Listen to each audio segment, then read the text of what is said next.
bom, eu já te... Boa noite, meu nome é Diana Mandeler. Bem-vindos aqui na página UERJ Sociologia da Educação. Eu mantenho essa página para os meus alunos, para nesse período que a gente está longe, nesse período pandêmico, estou morrendo de saudades de vocês, e também para quem é interessado em educação. Hoje a gente vai falar sobre um tema que é interessante. As turmas menores são melhores? Esse tema é pesquisado há bastante tempo, né? A maioria das pessoas responde rapidamente sim. Claro que uma turma menor é melhor, né? Os pais procuram escolas vendo se as turmas são grandes ou não. Parece uma verdade indiscutível que turmas pequenas são melhores do que turmas muito grandes. Mas como é que é isso? Será que é isso mesmo? O assunto não é tão simples assim, não.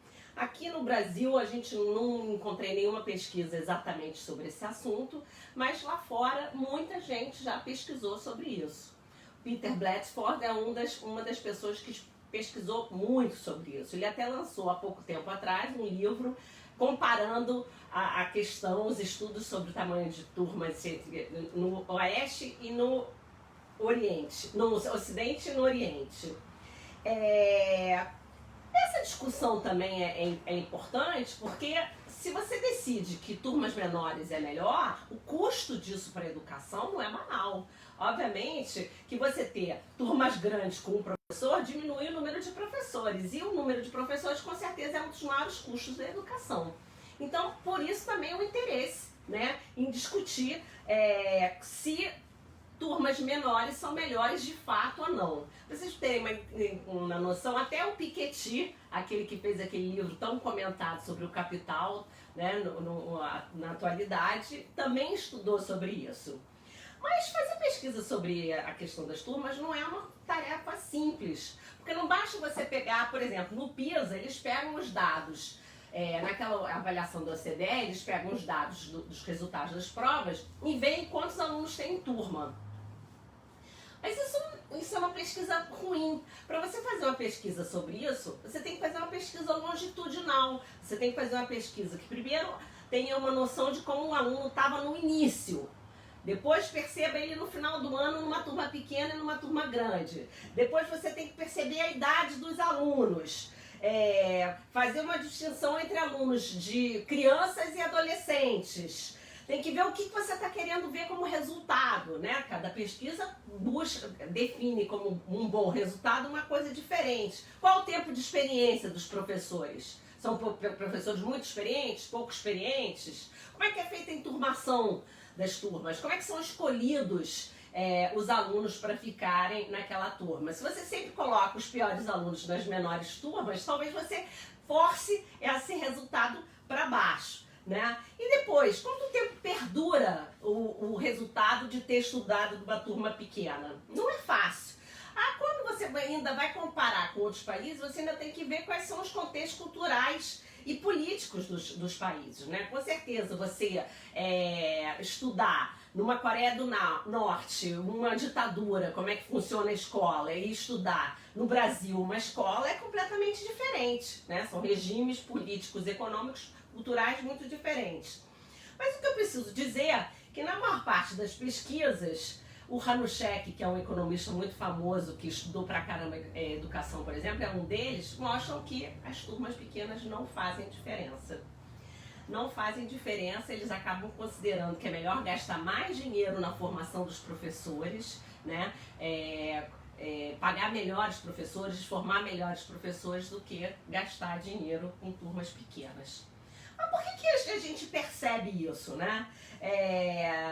Como é que vê isso? Primeiro eu tenho que contar para vocês o que eles estão considerando turmas pequenas, né? Eu tinha falado do OCDE, mas eu não falei, eu estou falando turma pequena, turma grande, está meio no vácuo. Para vocês terem uma noção, nesse PISA, que é essa avaliação que é feita pelo OCDE, com alunos de 15 anos, a média dos alunos em turmas é de 21 anos. Mas a gente tem nos Estados Unidos a média de 21 alunos por turma, na França 23, na Inglaterra 25, mas na China 38. Né? Então isso não é simples, não é uma coisa simples. Aqui no Rio de Janeiro a gente tem turmas grandes. turmas grandes, é uma coisa que eu precisava falar. A Secretaria Municipal da Educação em 2019 definiu que as turmas de primeiro e terceiro ano podem ter no máximo 30 alunos. As turmas do quarto ao sexto podem ter 35 alunos, do sétimo ao nono, 40 alunos. Sendo que esse número pode aumentar 10% ou diminuir se tiver aluno de educação especial. A gente vê que é grande também porque o próprio MEC manda ter turmas de 25 alunos no primeiro segmento e depois 35 alunos no segundo e no ensino médio. Mas por que essas pesquisas mostram que não tem tanta diferença com turmas menores? A grande coisa que eles, quando você vai pesquisar mais a fundo, né, por que as turmas menores não produzem tantos efeitos óbvios, né?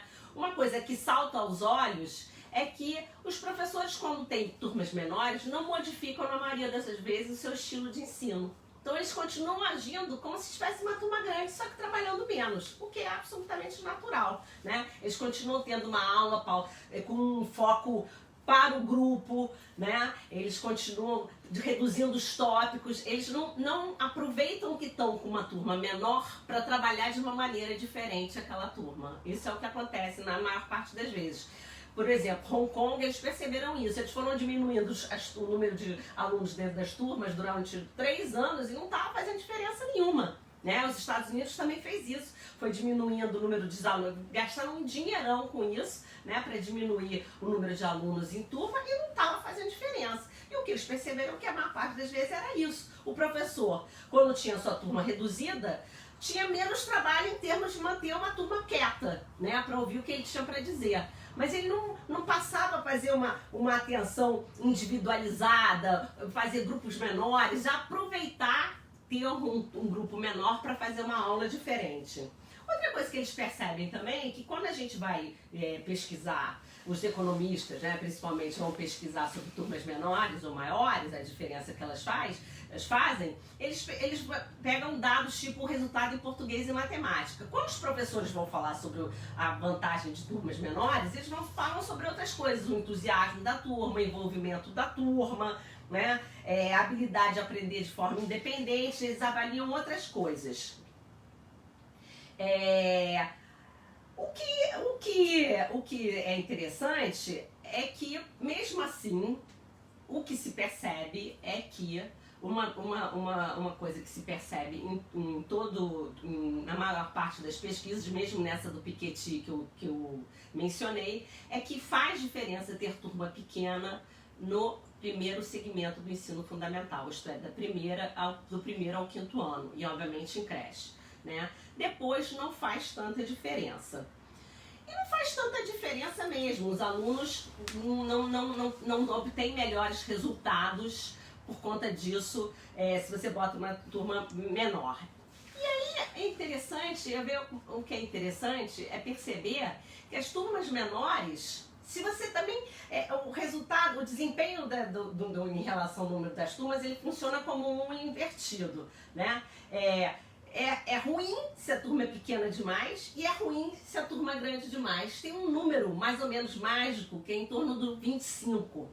E por que um número pequeno demais é ruim, né? Porque tem umas escolas chiques, né? Que dizem, na nossa escola você vai ter só 12 alunos em sala de aula. Eles perceberam que esse tipo de coisa é muito complicado para os alunos, não funciona, nem para os alunos, nem para os professores. Falta o que eles chamam de uma massa crítica em sala de aula para criar debate, para ter diferenças, para ter pessoas falantes, mais pessoas falantes, menos pessoas caladas. Como a turma é muito pequena, a tendência é não ter tanta pluralidade, e essa falta dessa pluralidade atrapalha o ensino. Outra coisa que eles percebem é que quando você está numa turma muito pequena, o aluno fica muito em evidência, né? Vamos dizer assim, todo mundo que já estudou sabe que na turma tem o que é pele, o que é o CDF, o que é o garoto que é bonito, a garota que é bonita, enfim, tem aqueles estereótipos, né? Aqueles tipos ideais, aquelas figurinhas fáceis de escola, né? Se você tem um grupo muito pequeno, você tem um de cada. Quando você tem um grupo maior, você dá para o aluno adolescente, principalmente, ele pode se escudar dessas pessoas para não ficar tão em evidência. Isso é uma coisa muito importante. Além do mais, um economista chamado Jesse Levin, eu não sei, Jesse Levin, acho que ele deve ser americano, ele descobriu também que para um aluno se sentir mais normal e menos isolado, ele tem que perceber que tem outros alunos que estão passando pelas mesmas situações que ele. Ele não pode se considerar sozinho, né, nas suas dificuldades de compreensão, de aprendizado, de socialização, né? É importante ter um grupo maior para ter essa, é o que eles chamam de massa crítica. O que eles dizem, o que eu achei interessante é que a gente tem que pensar que uma turma, os companheiros, né, tem que ser muito mais vistos como os parceiros da aventura de aprendizado, gente, do que concorrentes pela atenção do professor. Né? Quando você tem uma turma muito pequena, os pais que colocam os filhos em escolas porque tem turmas muito pequenas, não se dão conta que os alunos ali, eles não estão só disputando a atenção dos professores, eles também precisam ter esse contexto do grupo, né, para se sentir irmanados, para se sentir amparados nas suas diferenças. Então essa ideia de que turmas pequenas são intimistas, interativas e inclusivas é uma ilusão, é o justo oposto. Uma fala de um professor que eu achei super interessante numa pesquisa, ele estava dizendo assim, quando você tem uma turma muito pequena, parece quando a gente está num carro com um filho pequeno, sabe? Quando você está no carro com um filho pequeno, que lá atrás o pessoal começa a brigar sem parar. Com turma pequena acontece isso, começa uma disputa que você não tem um grupo para dizer calma, entre eles mesmos, né? Mas o que eu achei interessante desse livro que eu mencionei, do Peter Blatchford, que comparou o Ocidente com o Oriente, é que os países do PISA, como eu falei, do Sudoeste Asiático, eles têm um resultado muito bom com turmas grandes. Né? É um dos reforços para essa teoria de que essa história de que turma pequena, né, em torno de 20, 25 alunos, não seria uma boa turma, que dá para dar aula para 38 alunos, 40 alunos numa turma tranquilamente. E aí o que ele mostrou nessas pesquisas, que foram chamados também pesquisadores lá do Oriente? Ele percebeu que por mais que os países asiáticos estejam tendo excelentes resultados nas avaliações internacionais, eles também estão buscando diminuir o número de pessoas dentro das turmas. Mas por uma razão que pra gente parece até tão distante da gente, que a gente ainda não consegue mal alfabetizar nossos alunos, mas o que está acontecendo é o seguinte, apesar de eles terem um resultado excelente, o que eles perceberam é que a maneira como eles estruturaram a sala de aula deles fez com que os alunos, né, essa coisa, para você ter uma turma grande, você tem que ter um professor que seja muito dominador da aula, né? Quando você tem um grupão, ou o professor tem autoridade dentro de sala de aula, ou não rola aula nenhuma. Claro que em todas as turmas é assim, mas em turma grande, menos ainda, né? Se você tem uma turma com 45 e todo mundo acha que pode falar na hora que quiser, não tem um contrato de turma que tem uma ordem, tem uma sequência estabelecido pelo professor e garantido pelo professor, né? Você tem que ter uma coisa mais rígida. Então, como é que eles faziam a estruturação da educação deles? Eles faziam turmas grandes, professores dominadores, muitas avaliações, mas aí o que eles estavam percebendo? Que isso estava fazendo que os alunos perdessem a capacidade de aprender sozinhos, perdessem um pouco a criatividade, tivessem menos interesse, né? Então, por exemplo, os alunos da Coreia do Sul, né, obviamente, porque a Coreia do Norte não participa no PISA, eles eram os alunos que menos demonstravam interesse em matemática. Eles falaram, opa, né? Que história é essa? Que história é essa? Não, nossos alunos não podem ser isso. E por conta disso, eles começaram a mudar o tamanho das turmas. Mas não apenas mudar o tamanho das turmas, porque a verdade continua sendo verdadeira. A verdade continua sendo verdadeira, não é bom. Mas assim, o achado maior continua sendo verdadeiro. Turmas menores, e essa é a conclusão, né? Turmas menores não fazem com que os alunos aprendam mais. Essa frase não é verdadeira. Turma pequena é igual ao maior aprendizado do aluno. Isso não é verdade. O que é verdade é que turma pequena funciona, com um professor que sabe dar aula, que sabe individualizar, que sabe aproveitar que tem um grupo menor, que faz subgrupos, que monta estratégias, que faz com que o aluno permaneça menos tempo parado, menos tempo inativo, esteja sempre engajado em alguma atividade, isso dá resultado. Então, na verdade, aquela máxima das pesquisas dizendo que turmas pequenas não fazem resultado, que é melhor investir na formação de professores e nos salários, etc., faz sentido. Né? Não adianta você pagar mais o professor se o professor não se der conta que não adianta diminuir o tamanho da turma se o professor não se der conta que o trabalho dele tem que ser completamente diferente quando ele está com uma turma menor. E era isso mais ou menos que eu tinha que falar. Eu falei pouco porque eu queria debater com vocês, né? Todas essas apresentações que eu tenho feito elas mais curtas para que a gente possa discutir entre a gente depois. Meus alunos sempre fazem perguntas, eu combino com eles que eles fazem perguntas no Facebook, eu leio as perguntas e eu tento respondê-las, né? Claro, dentro da minha limitação, porque, por exemplo, esse livro que eu me amarrei, né? Esse do Peter Blatchford comparando o Ocidente com o Oriente, vocês acreditam que eu não pude comprar, eu só consegui baixar uma amostra do livro no meu Kindle. E aí eu li toda a amostra, porque imagina que o livro custa R$374. Aí eu não comprei, não deu, a grana não deu.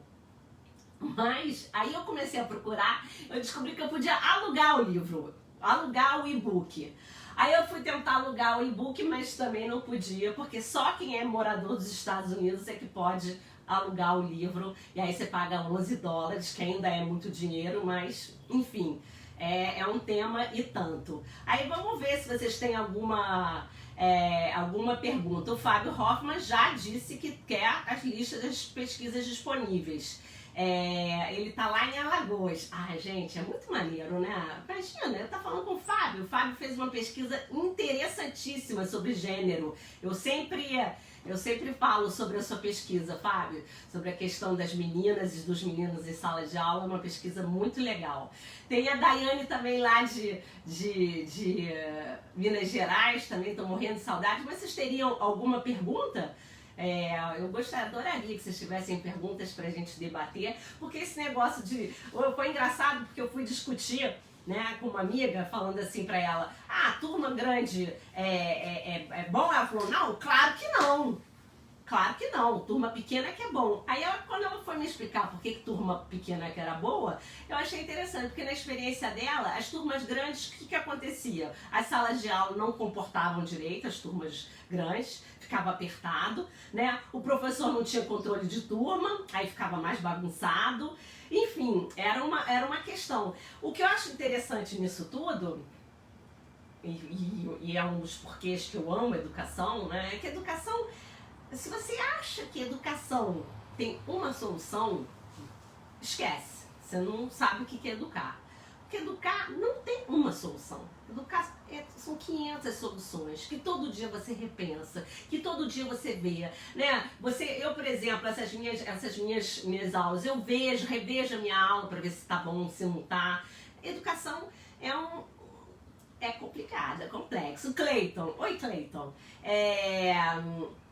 Se a condição do professor, o Cleiton me pergunta, Diana, nessas pesquisas foi levada em conta a condição do professor? Será que ele já não estava além do limite com turmas grandes e aí diminuir as turmas, a condição de trabalho se tornou aceitável? Olha, Cleiton, eles não fizeram, se tivessem feito pesquisa no Brasil, onde as escolas, né, passa o ônibus na frente, você não consegue escutar, o professor falta, o aluno falta pra caramba e a condição de ensino realmente é péssima, eu concordaria. Mas essas pesquisas são feitas basicamente na Inglaterra, na Holanda, né, em condições boas, quer dizer, mas eu não sei não, eu não, a tua ideia, se a gente tem uma turma grande, mas a gente tem uma boa condição de dar aula, a gente consegue.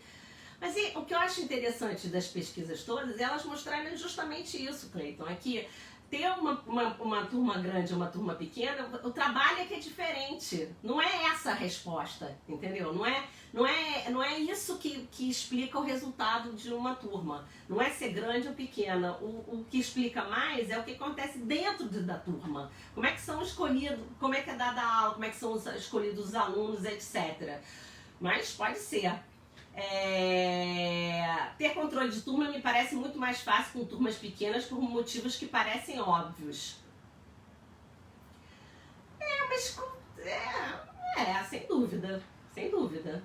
Não tem a menor dúvida. Você controlar uma turma de 5, 15 alunos para ficar mudo é mais fácil que uma turma de 35.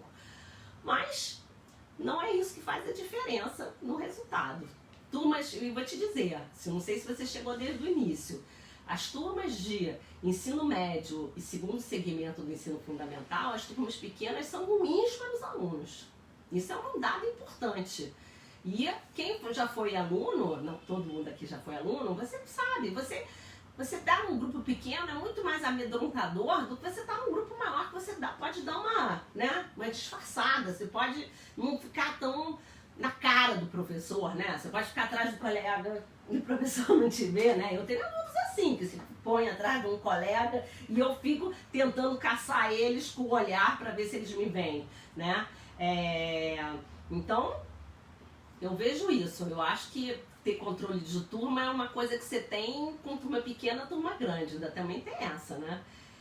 A gente tem que se preparar para ser professor, o que não é fácil, mas a gente tem que se preparar para ser professor. Mas, por exemplo, é um tipo da coisa que vocês já ouviram falar, né? Quantas pessoas... Eu, por exemplo, eu me formei em pedagogia. Nunca me falaram para mim a diferença de fazer um trabalho com uma turma pequena e um trabalho de fazer com uma turma grande. Qual é a diferença? Que tipo de estratégias você pode usar numa turma grande que você não pode usar numa pequena e vice-versa? Né? Isso aqui é interessante você observar. Alguém teria mais uma pergunta? Não é possível. Um tema tão polêmico, achei que vocês iam ter 500 perguntas, né? Achei que vocês ficaram bolados. Na faculdade, então, nem se fala, né? Turma pequena e turma grande, a maioria das faculdades tem turmas enormes, né? Eu, por exemplo, quando estudei Direito lá na UERJ, minha turma tinha 70 alunos. Nas turmas na França, na Suíça, elas começam com 120, né? Aula em anfiteatro, né? Então a gente vê que, de fato, para quando você é adulto, quando você é mais velho, essa coisa do tamanho da turma não interfere tanto no resultado, mas a gente sabe muito bem que tipo de aula um professor de faculdade normalmente oferece, né? São aulas mais... palestras, né? São aulas mais de um professor que fala e aquele grupo todo que escuta, né? Alguém mais teria alguma pergunta? Eu prometo que eu vou mandar para você o Fábio me pediu referência, mas eu só tenho um texto que eu possa te oferecer e que é em inglês, tá?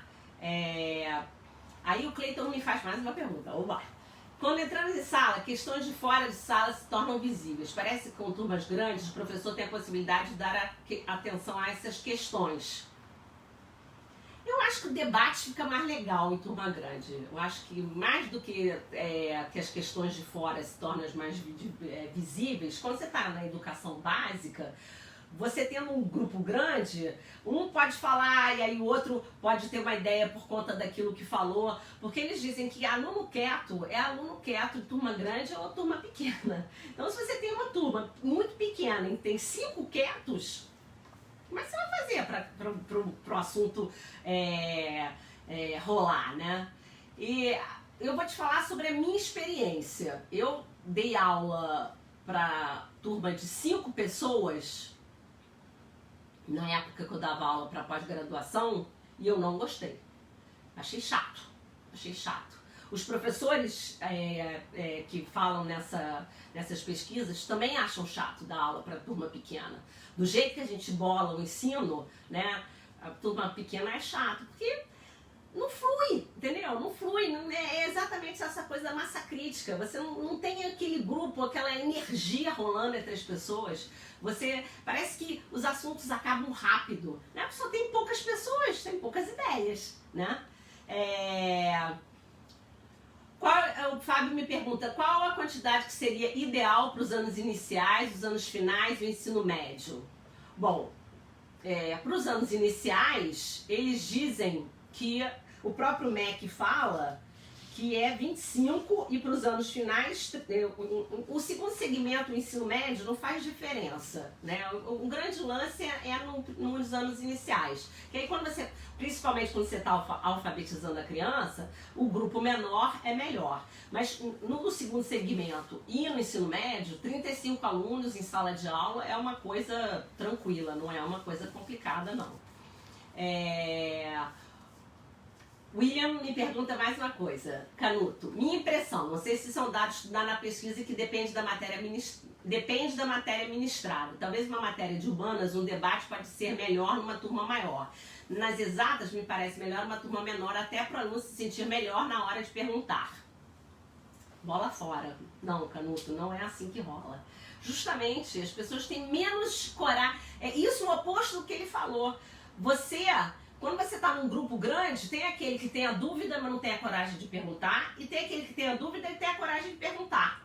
Quando você tem mais gente dentro de uma turma, tem mais chance do que tem a dúvida fazer a pergunta, né? Eu tenho um monte de aluno que... Você também tem essa experiência, que não faz pergunta, morre de medo de fazer pergunta. Tem aluno que, por princípio, não faz pergunta. Faz aquela cara de quem está entendendo tudo e você acha que você está arrasando, né, na sua explicação, mas na verdade ele não está entendendo tudo que você está falando. Então, não, aparentemente não. Faz diferença de novo, né? Se é uma turma que tem dificuldade de compreensão, não é que você vai ter uma turma pequena de 12 alunos, 18 alunos, mas uma turma de 22, 25 alunos já funciona melhor, né? Mesmo para as exatas. O Fábio, que tem uma experiência enorme, tem 19 anos de educação básica, eu tive uma turma de ensino médio de 52 alunos. Não cabia na sala e eles revezavam ali da escola. Ai, meu Deus, mas é de chorar, né? Quanto menor a turma, mais atenção o professor consegue distribuir entre as crianças e adolescentes. Bom, o Fábio, é o tal negócio, né? Se você tem uma turma de 52 e eles nem cabem na turma, na sala de aula, não é uma questão da turma ser grande ou pequena, é uma questão de... A gente não tem espaço para as pessoas, né? Na minha turma também, as turmas é para eu dar aula para 45 pessoas, mas se tem 45 pessoas em sala de aula, fica muito pequeno, e aí fica complicado. Mas eu quando tenho uma sala grande, eu tenho 45, 50 alunos em sala, dá para encarar. Então acho que é muito mais uma questão de estrutura do que de número de alunos. Aí ele vai falando, né, que muito mais, por aí, ter material didático disponível em quantidade para todo mundo, ter espaços além da sala de referência, sala de leitura. Sim, toda a estrutura né? Então é por isso, Fábio, por isso que quando há uma discussão se aumenta o número de professores ou não, acaba que o aumento de professores perde. Porque, como você sabe, o dinheiro para investir em educação é finito, né? A gente não tem um cheque sem... Não tem um banco fabricando notas, né? Uma casa da moeda fabricando notas para gastar em educação. Todo governo tem um dinheiro finito para educação. Então, toda vez que você vai elaborar políticas públicas, você tem que fazer escolhas, né? Você não pode... Vamos gastar tudo do bom e do melhor. Não rola isso em educação. É muito dinheiro, né? É um orçamento gigantesco. Então você tem que fazer escolhas. Na hora de fazer escolhas, é muito melhor, né, para alguém que faz política pública, escolher fazer uma escola, ter o material didático, do que você contratar mais professor. Porque para contratar professor é ter uma pessoa que vai ganhar dinheiro durante 25 anos pelo Estado, né? 25, muito mais, que ainda tem, e depois tem a aposentadoria. Então o custo de um professor é infinitamente maior do que todos esses que você elencou. Material didático, espaço, etc.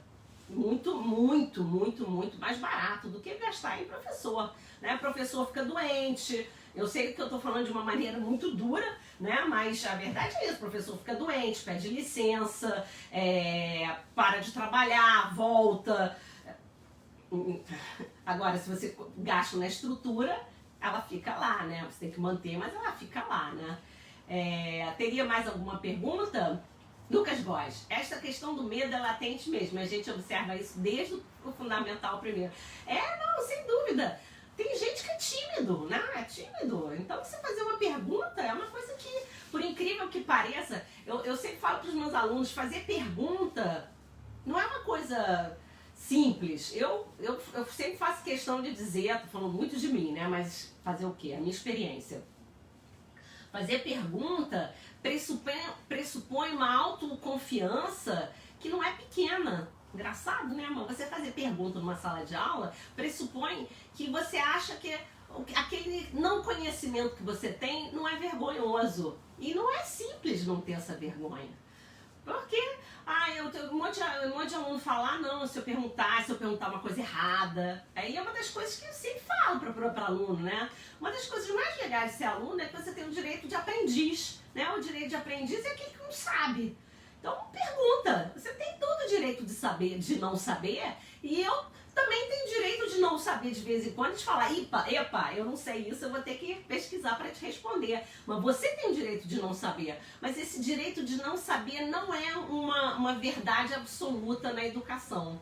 É mais bonito saber tudo do que querer saber mais ou ter dúvidas, né? É uma coisa que envolve muito classe social. A gente vê isso na universidade, né? Os alunos de classe social mais alta, eles têm coragem de fazer qualquer pergunta. Os alunos de classe popular, menos, tem medo, talvez falar errado, é um ambiente que muitas vezes é a primeira galera que está aparecendo na faculdade, a primeira geração que está na faculdade, né? Fazer pergunta não é uma coisa óbvia, de jeito nenhum. Mais alguma coisa?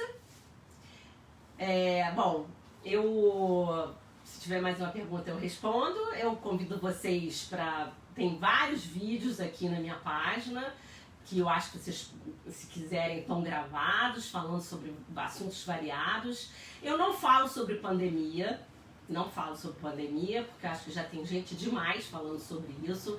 As minhas aulas têm procurado sempre falar sobre os assuntos da vida normal, não da vida pandêmica, porque eu não sei vocês, mas eu ando muito ansiosa com esse assunto. Então, todas as vezes que eu penso em outras coisas, eu me ajuda a voltar a respirar de uma maneira mais pausada, né? Eu pretendo, nas próximas aulas, abordar questões sobre o que fazer para uma sala de aula funcionar melhor. Porque tem muita pesquisa sobre isso. São as pesquisas chamadas sobre escolas eficazes. O que faz para uma escola ser mais eficaz? O que você pode fazer para melhorar a escola, né? Porque, William, assim você me deixa envergonhada. O que acontece é o seguinte... Quando meus alunos de sociologia sabem, né, que eu ensino Bourdieu, ele diz que a escola reproduz, né, a sociedade. Então, se a sociedade é extremamente desigual, a escola reproduz a sociedade. A escola vai ser extremamente desigual. E a gente observa isso aqui no Brasil, né? A nossa escola é extremamente desigual. Tem escolas boas, muito boas, e escolas muito ruins, que não tem nem banheiro, né? Tem estrutura básica, né? Como o Fábio estava falando. Imagina ter uma escola que não tem espaço para os 52 alunos, né? Para começar, 52 alunos deviam ser transformados em 2 turmas. E depois não tem nem espaço, quer dizer, que você faz um revezamento de aluno. É uma brincadeira, né? Quer dizer, uma brincadeira de mau gosto, né? Então eu vou continuar. Eu vou até dar nisso aqui. Gente, eu tô morrendo de saudade de vocês. Vocês não têm noção. Vocês não têm noção da saudade que eu tô de vocês. Posso nem falar, que acho que eu choro. Mas eu pretendo falar com vocês sobre essas pesquisas sobre escolas eficazes, porque tem algumas escolas que conseguem fazer um bom trabalho, tem algumas escolas que conseguem fazer alguma coisa diferente. Então eu pretendo eu pretendo abordar essas pesquisas para dizer o que essas escolas que conseguem ter bons resultados fazem de diferente de escolas que não obtêm tanto resultado. Então é isso aí, gente. Muito obrigada mais uma vez pela presença de vocês. É muito legal estar aqui com vocês. Eu vejo os carinhas aqui, me enche de alegria. Eu espero que vocês tenham tido uma semana razoável e que esse final de semana a gente respire, tá bom? Um beijão. Beijão.